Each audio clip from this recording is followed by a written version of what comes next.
Hello everyone. Welcome to the history of ... On this show, we'll be learning about everything and anything. From the unexpected origins all the way up to what it is now. Each week we will have a category, and then each of us here will be talking about an item, event, or something of our choosing and sharing a little history on it. And our favorite fact, that's something we found the most interesting about the topic, will be featured as a Did You Know fact. All right, let's get into it. But before we begin, here's a little introduction from us, your lovely knowledge sharers. Hello, my name is Jenna, and I'm qualified to talk about clothes because I wear them every day. Hi there, my name is Susan, and I'm also a person who wears clothes, so I feel like I can talk a little bit about fashion. And hello, it's me, Nadine, your final host, and I love taking every opportunity I can get to dress up as my simple getup today. For today's episode, we'll be talking about the history of fashion.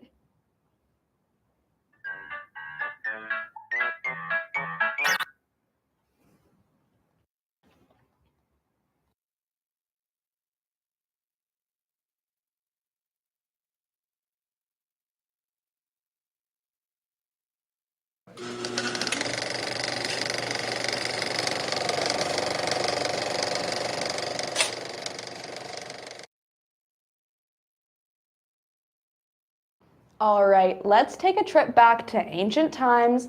The first reports of pants ever being worn in history was made in the 6th century BC by Greek geographers.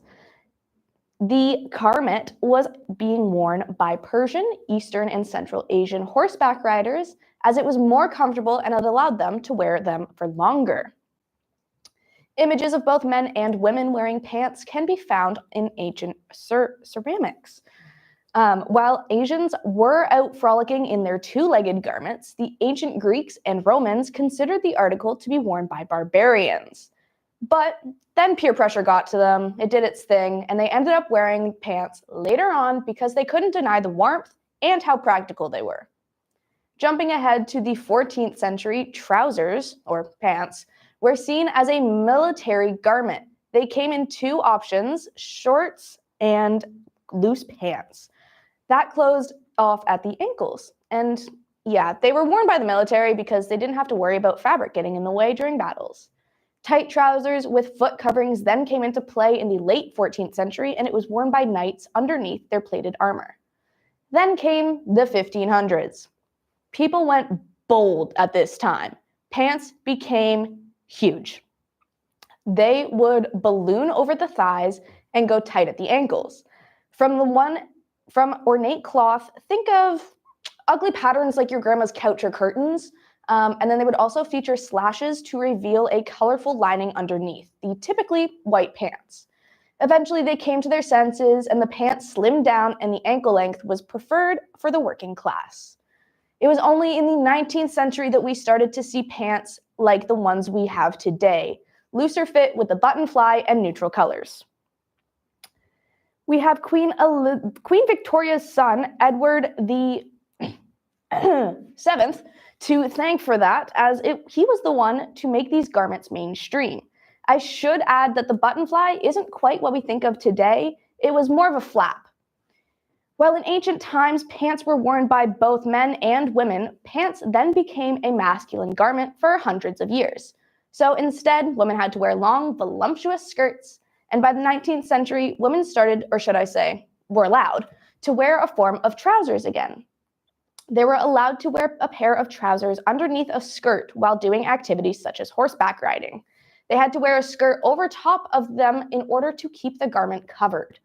And by the 1880s, women in the West started wearing trousers for leisure activities such as cycling, since it was far less likely for a pant leg to get caught in the wheel as opposed to the long skirts.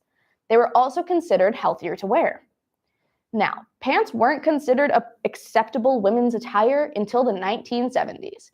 In fact, some places made it illegal for women to wear pants. Up until January 31st of 2013, it was illegal for women to wear pants in France. It was such a strict rule that women could even be taken into custody for it. Now, switching to a specific pair of pants, we have jeans.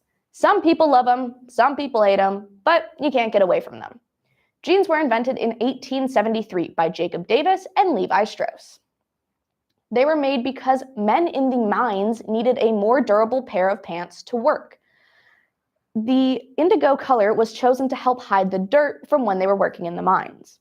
They also added metal rivets to stress joints like the corner of the pockets and the bottom of the fly to help them last longer. To sum it all up, things changed after the war and pants became more popular, different styles were being created, and women needed a more practical workwear. But to end it off, I would like to share a little bit of drama with the Did You Know fact.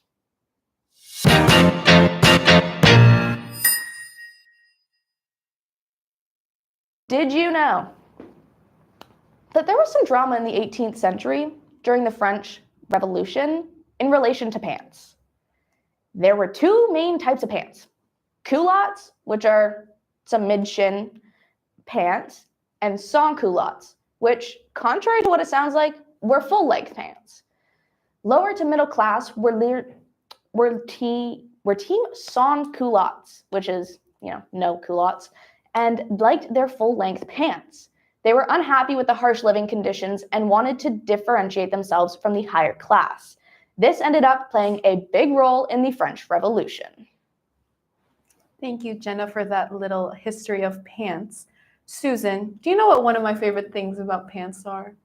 Now you have my curiosity. What exactly is your favorite thing about pants? Well, it's when Jenna asks us which ones to get whenever she is debating on it, because every time she shows us these options, I'm like, Jenna, they both look good. How am I supposed to choose? Well, I don't really know, but because I'm a pants girly through and through, so making my mind up is kind of hard. But lately I've kind of been wanting to get into skirts and dresses. You know, Jenna, perfect timing. Let me tell you all about the history of dresses.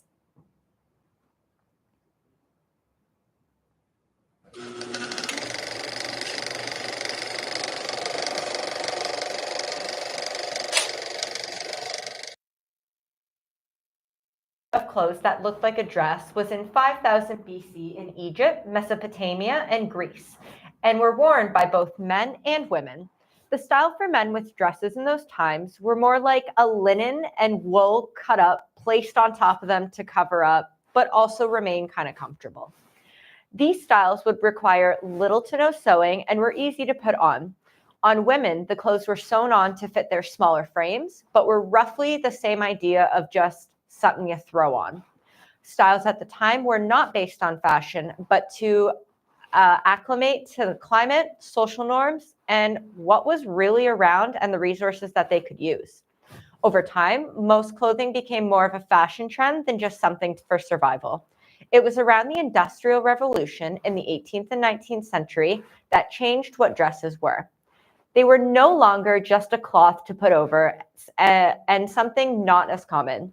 It was during this time that mass production actually became a prominent making dresses much more affordable and easier to come by.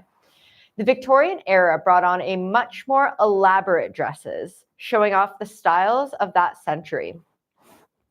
Now, these dresses were quite complicated and took a long time to get together from start to finish. Women would have to wake up and really get themselves going. Layer after layer was needed with longer clothes underneath to keep the warmth in, followed by corsets to change the size, shape, and the posture for the woman. The colors and accessories would change the styles depending on the day, but most of these dresses were everyday outfits for the women.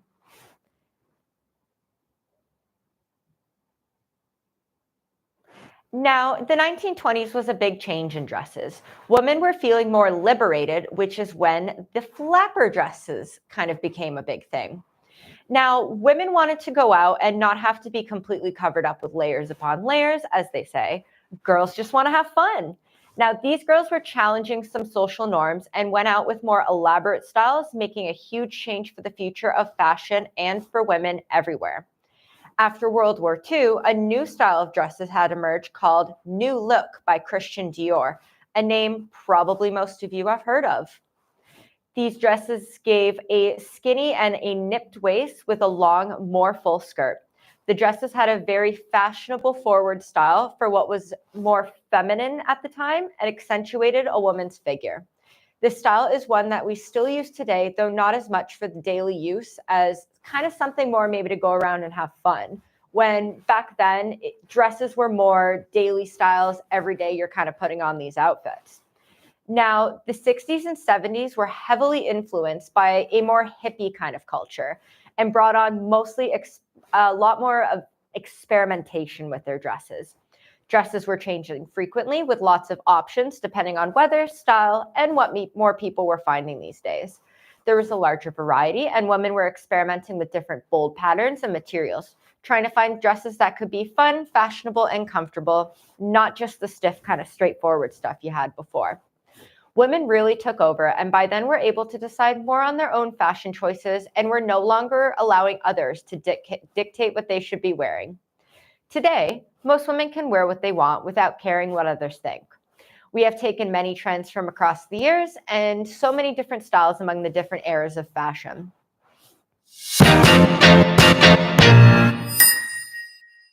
Now, did you know that flapper style dress were meant to mimic men's fashion?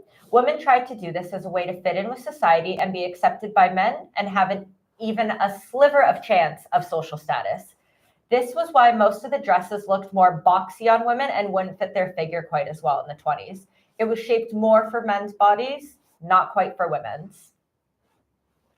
Thank you, Suzanne. Well, speaking of dresses, you guys can't really tell right now, but I did say it earlier, I love dressing up whenever I have the chance to. So what do you guys think? Is it too much? Did I dress up okay? Is it okay? It's not too much. It matches your personality. I'll take it. Okay. Yeah, I mean, I really like that necklace you're wearing, though. I think it suits the outfit pretty good. Thank you, Susan. About that, there is a reason why I'm wearing this lovely little necklace right here. So I kind of got this from a store, from the mall I went to one time with Jenna. And about this piece of jewelry, how about we learn more about these glittering, shiny, and fashionable items? Mm-hmm.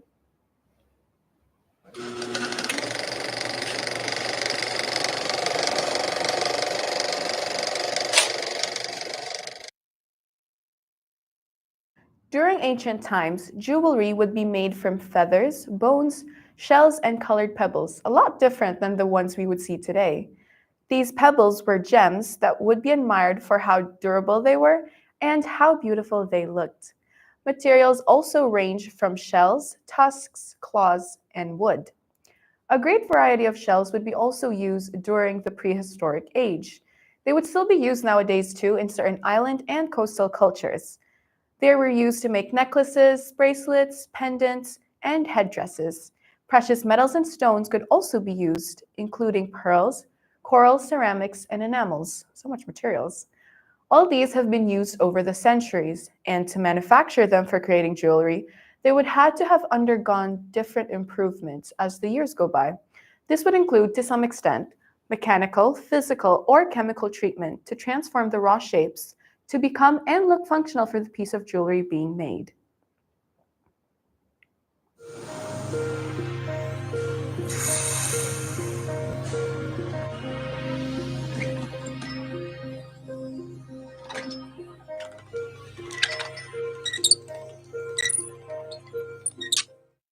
The basic components of jewelry always consisted of sheet metal, and it would be cast in a mold, and another component being used usually would be wire.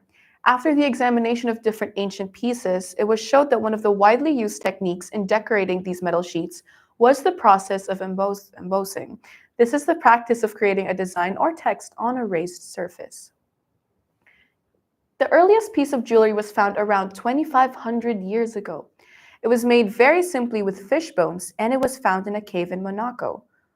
One of the most ancient examples of jewelry was found in a tomb dating from the 3rd millennium BCE. In early societies, jewelry would also be worn as amulets to protect against illnesses or bad luck. Even today, you'd be hearing tales or stories from elders in cultures who would found luck or fortune because of certain pieces of gems or certain pieces of jewelry. Later, it would also be used to depict commitment or a certain connection. The most common example that we know of today are wedding rings. These symbolize the commitment between two people. And about that, how about we move on to a certain city of love's continent? Let's talk about jewelry in Europe. Did you know that in the Middle Ages, churches as well as royal families didn't like it when commoners would wear jewelry or try to copy their clothes or mannerisms? The nobles would consider this as a special privilege for only them to enjoy. So anyone outside of nobility, nah, you can't wear no jewelry. That led to sumptuary laws being implemented. But Nadine, how is that related to jewelry? I'm glad I asked myself. Well, these, sorry. Okay, I'm good. Well, these set of laws included the wearing of certain rings. These had four main categories that earned a different meaning and or purpose. Number one, ecclesiastical rings, to be worn by clergy and laymen as sacred emblems. Second were curative rings that were meant to cure ailments and diseases. Third, we have rings of romance, which are essentially wedding rings to be worn on your left hand's second finger because of its closeness to the heart. And finally, fourth were gadget rings, and these included brass knuckles, pipe stuffers, and compass rings. That was a lot of history to say, and I'm glad we got through it. Well, luckily, that is all the history we have for this week. We hope you learned that history can be more interesting than your usual high school history classes have led you to believe. Tune in next week to learn about the history of entertainment. Bye.